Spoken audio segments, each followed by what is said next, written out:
The movie opens up with the greatest escape artist of all time, Harry Houdini, standing on the edge of a bridge, all tied up with metal chains and ready to jump. In the background, Houdini mentions that while other people want to escape from their hectic life, he is always trying to escape death, performing risky acts. He then jumps off the bridge right into the frozen lake, while a huge crowd of people watches on with amazement. The movie then cuts back to 17 years ago, where Houdini arrives at a brothel-like place with his wife, Bess Houdini, to perform and entertain the audience there. However, seeing the dilapidated and vile state of the place, Houdini changes his mind and decides to walk out. But Bess asserts that they have no choice, as money is running out for them. She then announces to the people there that Houdini is going to perform an act in which he will escape from a closed trunk while still being handcuffed. While most of the people are amused, one of them scoffs that anyone can do it, as the handcuffs they brought are fake. But Houdini, who always has a backup plan, tells the audience that he will wear any handcuffs that are given to him. Surprisingly, the man who labeled their performance as fake turns out to be a cop himself, and he throws some real handcuffs in front of them. At first, Houdini gets nervous because of the intense pressure, but when the cops put the cuffs on his hands, he gets riled up. He then slowly turns away and opens it using a pin-like thing hidden in his belt. This immediately impresses the crowd, including the cop, and all of them applaud him with respect. From that day onwards, Houdini became famous throughout America with the title of Best Escape Artist. He started performing several other shows, escaping from not only handcuffs but also from metal chains wrapped around his body. One night, Bess mentions that she wants to do something else other than performing shows, but Houdini makes it clear that he does not want to return to a normal life. Instead, he wants to be the best escape artist in the world. With this, the scene flashes back to several decades earlier, when Houdini and his brother Das are looking at a travel group performing an illusionary act. Houdini is so intrigued by the performance that he instantly started dreaming of becoming a magician and making a living out of it. And with the days passing by, he learns small tricks and earns some money from it. Houdini brings the money home to his mother and makes her happy, but his father isn't really fond of Houdini performing in public. Because of this, he leaves his house with his brother at an early age and decides to do something on his own. Together, the Houdini brothers start to perform on the streets and collect money to support their mother. A few years pass by, and one day, while performing on the streets, Houdini notices his future partner Bess dancing for a performance group. He secretly watches her perform and quickly falls for her beauty and elegance. After the act, he approaches Bess and asks her if she would like to work with him, to which she accepts. From that day onwards, the two get along very well and travel around the world, performing magic tricks for renowned people. Houdini's brother Das, who is still in the States, tries to copy his tricks to stay relevant. However, Houdini doesn't like this and decides to perform even riskier tricks which no one can even dare replicate. The scene then shifts to 1896, where Houdini and Bess visit a popular prison and ask the head sheriff to lock him up. Expectedly, the sheriff refuses, mentioning that he can only lock up criminals. But when Houdini starts making fun of their prison quality and bets $100 for the cause, he becomes enraged and agrees to do it. Here, we get to know that Houdini wants to do this stunt, as it would gain a lot of publicity, even without paying off the newspapers. Meanwhile, the sheriff locks up Houdini pretty well, and Bess gives him a kiss before leaving. The sheriff suspects that she has transferred something into his mouth, but when he checks, he finds nothing. After the coast is clear, Houdini pulls out a metal key opener that he had swallowed after kissing Bess, and uses it to escape the prison. As a result, the media goes into a frenzy, and Houdini becomes famous overnight. The fans even start recommending him to escape from bigger and more secure prisons. Houdini accepts one of these challenges and arrives in Chicago, Illinois in the year 1900 to perform a trick. This time he is wrapped with metal chains all over his body, and even his mouth is covered with a strap, suspecting that Bess passed him a key earlier while kissing. However, to the prison guard's dismay, after only 5 minutes of being locked up, Houdini escapes from the prison without leaving any trace of himself behind. After his numerous prison escapes, Houdini becomes famous all over the globe by the names the Handcuff King and the Breaker of Chains, Khaleesi. One day, Houdini can be seen shopping for prop items. In a shop, he meets the owner, Jim Collins, who seems to know him very well and also claims to have designed most of the items in the shop. Houdini is really impressed with Jim's work, including the one in which the performer has to escape after hanging upside down inside a box filled with water. After a few days, Houdini and Bess visit Jim at his workshop, where he has created a model for the water container act. As soon as he sees the box, Houdini hops into the container with the aid of Jim's assistants to check for how long he'll be be able to stop his breathing underwater. He impressively stays still for a few minutes and signals to be let out. But unfortunately, when Jim and his crew try to pull Houdini out, the rectangular box on top of the container gets stuck, horrifying everyone around. Fortunately, Jim has an axe lying around, which he uses to shatter the container and set Houdini free. The scene then fast forwards to the time where Houdini is performing the water container act live in front of a large audience. He also informs the audience that in case of emergency, he has the head of the fire department office holding an axe to break open the container. Houdini then starts performing the act with his legs trapped in the rectangular box. Jim is hosting the show and he asks the assistants to cover the container. A few minutes pass by, but Houdini shows no movement, so the crowd starts getting anxious. As a result, the head of the Chicago Fire Department arrives there to break the container, and when he turns back, he is revealed to be none other than Houdini himself. The crowd roars in astonishment as they have never witnessed anything like this before. With Houdini's popularity spreading all across the nation, the director of the U.S. Secret Service begins investigating him. They believe that Houdini is an illegal immigrant who has been fooling people with useless acts. But fortunately, before any roadblocks appear, Houdini is approached by Sir William Melville, the head of the British Secret Service, MI5. William modifies Houdini's place of birth from Hungary to the US, and in return, asks for secret information from the enemies of the USA and the UK. Acting on the plan, Houdini heads to Germany and performs for the great Kaiser family. He eventually blows their mind after performing a nearly impossible bullet-catching magic trick. Following this, Houdini meets with Riley, one of William's officers, and provides him with some secret information that he overheard while being around the Kaisers. Riley is really impressed by the work and showers heaps of praise on him. He then leaves, but not before giving Houdini a red book containing Russian grammar, setting him up for the next mission. A few days later, Houdini and his partner Bess can be seen performing for a prestigious and powerful family in Moscow, Russia. To win their hearts, Houdini cleverly plays a game where he will fulfill their wishes. He makes them write down their wishes and lets the daughter of the family pick one.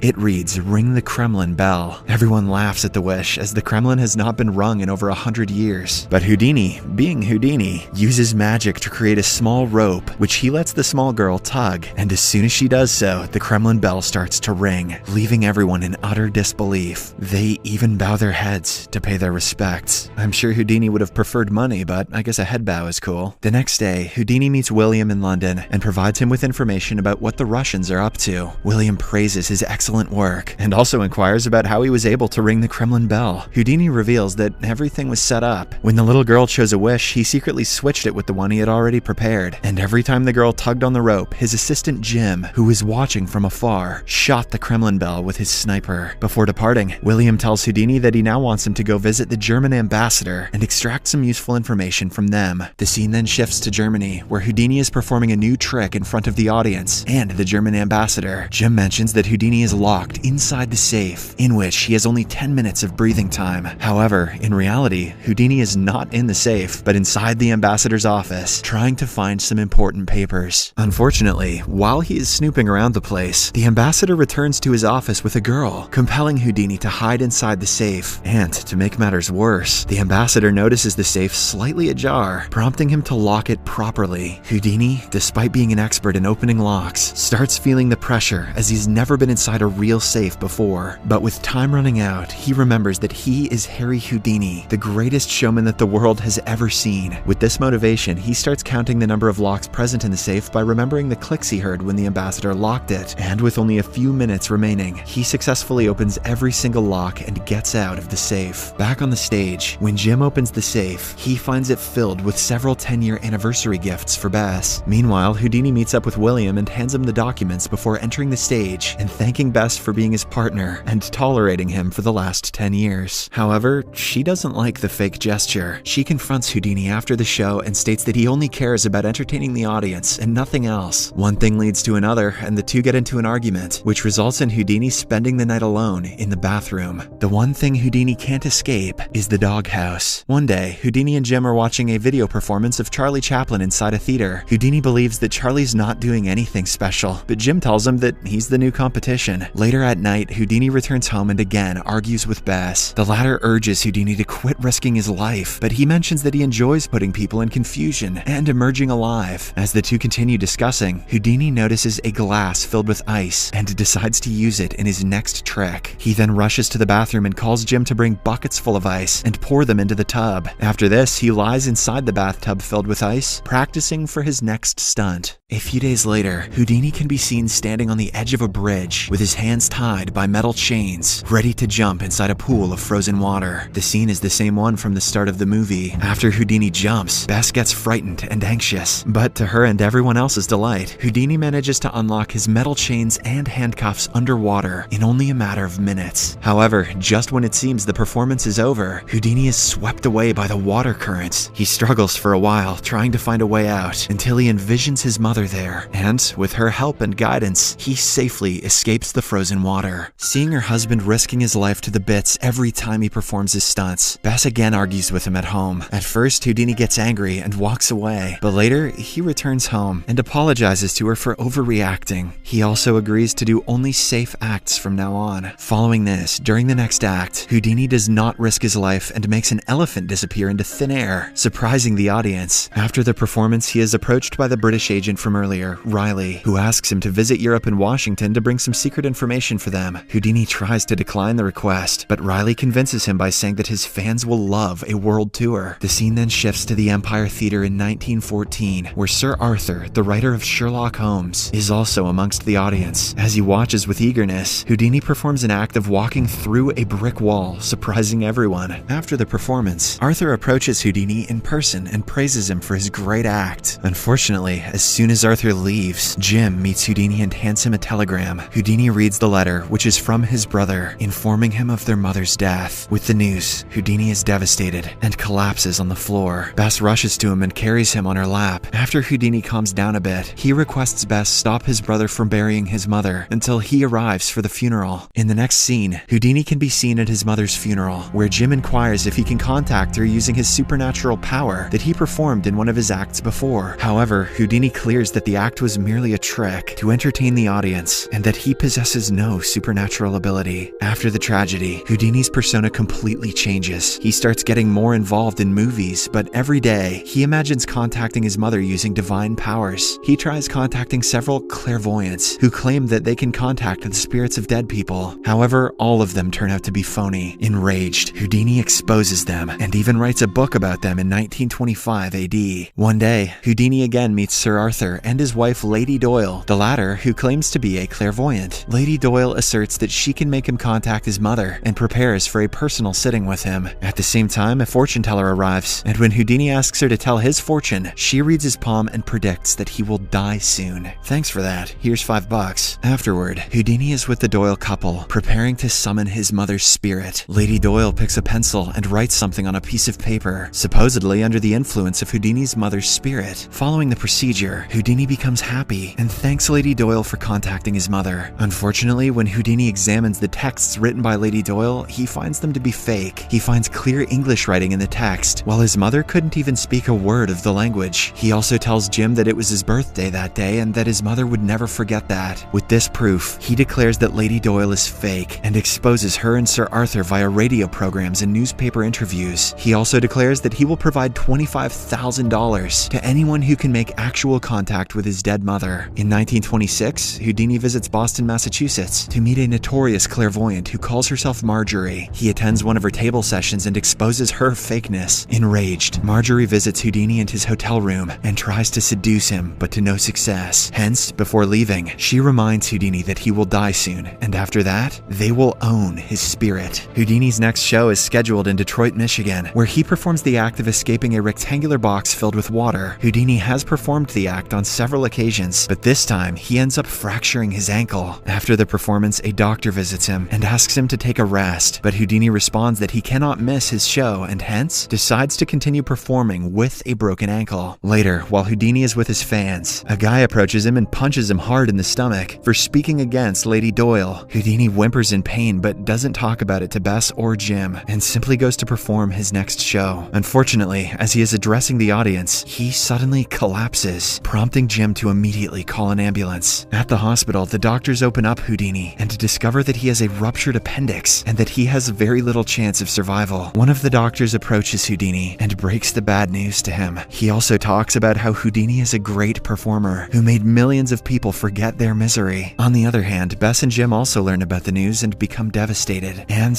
in no time, the news spreads like wildfire, and Bess receives a number of letters. letters expressing concerns about Houdini's health condition. The kind gestures move her, and she finally realizes the happiness her husband brought to millions of people all around the world. Unfortunately, Houdini dies at the early age of 52 while visioning his mother in one of the nurses who looked after him. The whole world mourns over the death of the great Houdini. The movie ends with Reverend Arthur Ford, the first spiritualist in the Church of New York, inviting Mrs. Houdini for one of their sessions to try and make contact.